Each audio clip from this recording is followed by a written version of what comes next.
Bon, ben maintenant, on a réalisé toutes les étapes du moule. Maintenant, l'étape importante et assez rigolote, c'est le montage.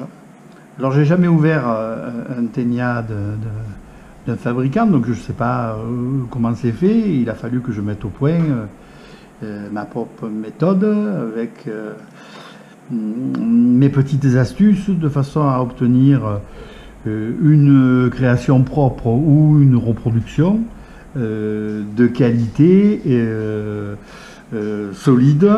Ce serait idiot de faire un mauvais montage et de se retrouver avec un poisson qui se décroche.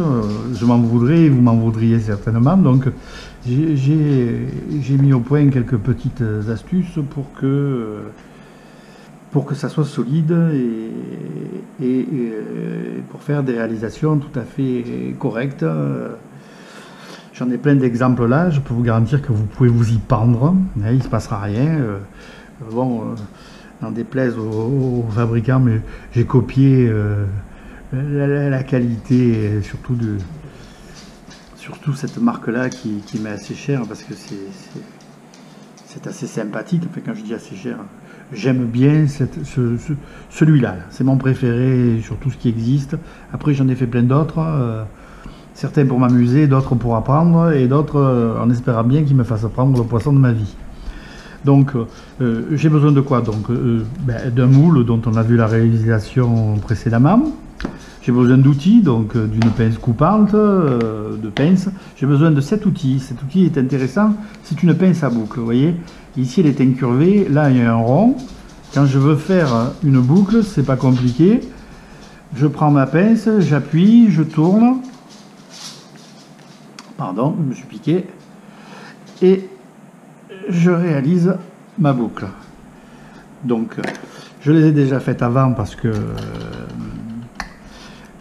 ça prendra moins de temps pour la vidéo. Donc, il vous faudra donc une boucle comme ça, avec cette forme-là, pour réaliser un.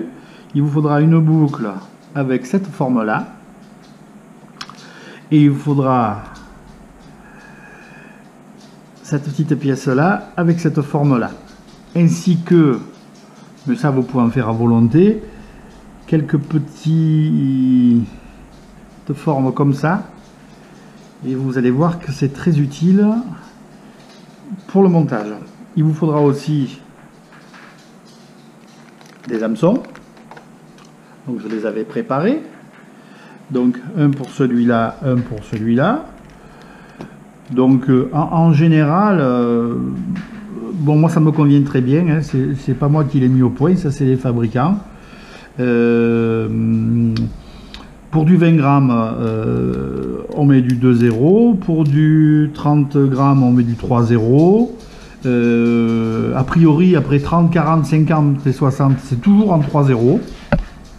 Je pense que c'est sûrement dû à la taille des crevettes par rapport au poids. Le poids change, mais pas la taille des crevettes. Par contre, c'est évident qu'en 20 grammes, on va mettre des crevettes légèrement plus petites. C'est d'ailleurs pour ça que les fabricants, les fournisseurs d'appâts surgelés ont plusieurs tailles dans leur collection. Et puis on ne met pas forcément que des crevettes, on peut mettre aussi d'autres choses, des calamars. Moi personnellement, je mets des poissons.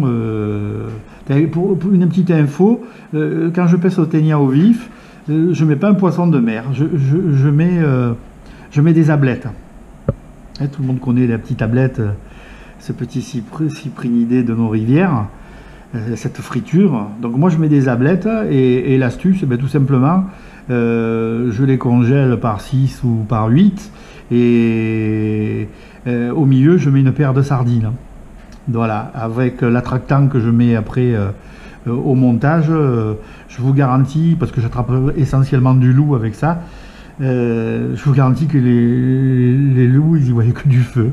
Bon, revenons à notre montage.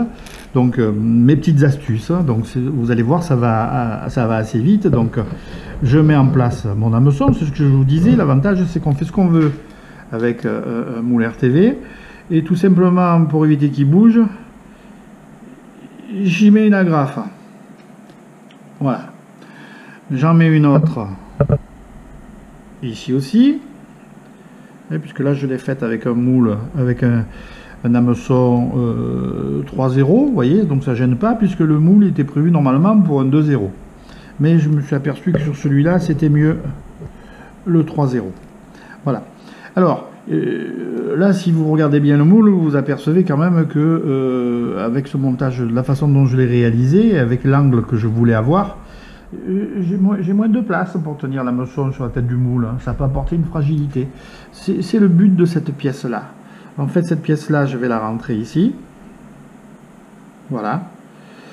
Et tout simplement, elle va être coulée dans le plomb et elle va me maintenir l'ensemble avec une rigidité parfaite. Voilà, c'était pas compliqué. Ensuite, je vais mettre ça, tout simplement pour mettre mon assist. Hein. Alors pareil, pour éviter que quand je ferme le moule, il plonge dans le fond du moule, je vais y mettre une petite agrafe. Voilà. Je le positionne et vous voyez, il n'y a rien qui va le faire bouger. Voilà. Après, il y a l'accroche à pas. Hein. Donc cette accroche à pas, je vais le positionner ici. Alors pourquoi j'ai fait ça? Tout simplement, je me suis aperçu dans une première série qui était celle-là que si je faisais pas ça, il bougeait. Il s'enlève pas, mais il tourne. Ce qui peut être désagréable quand on met la crevette. Si on le tourne et que ça tourne avec, ça accroche rien du tout. J'ai donc fait cette petite pièce qui fait que maintenant vous pouvez y aller. Il n'y a rien qui tourne. Hein. Je m'arracherai les doigts, mais il n'y a rien qui tourne. Rien qui bouge. Voilà. Donc on a fait ça, on a fait ça, on a fait ça. Donc pareil, là je vais mettre, pour éviter que quand je me déplace ou quand je le mette à l'étau, ça bouge. Voilà. J'ai mis une petite agrafe. Ça ne pose aucun problème. Hein. Après, je fais pareil pour le second, hein, puisque je vous l'ai dit, moi je les coule, je préfère les couler 2 par 2. Donc, ma petite agrafe, ma pièce pour revêter le rescator pour éviter que ça bouge. Je remets une autre agrafe. Comme ça, l'hameçon ne bouge pas. À nouveau, je vais mettre la pièce qui vient ici.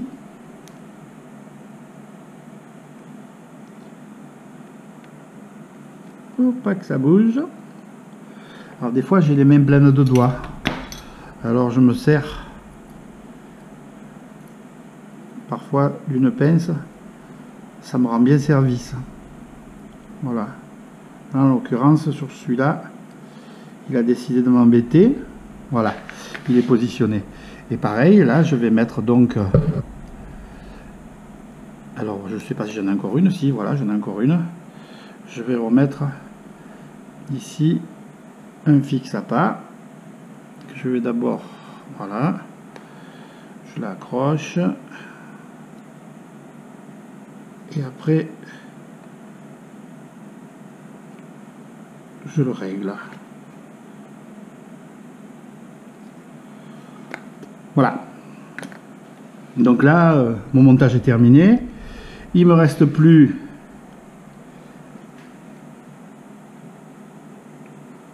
voilà, je l'ai fermé et je vais le mettre sous presse à l'étau de façon à pouvoir le couler. À tout de suite.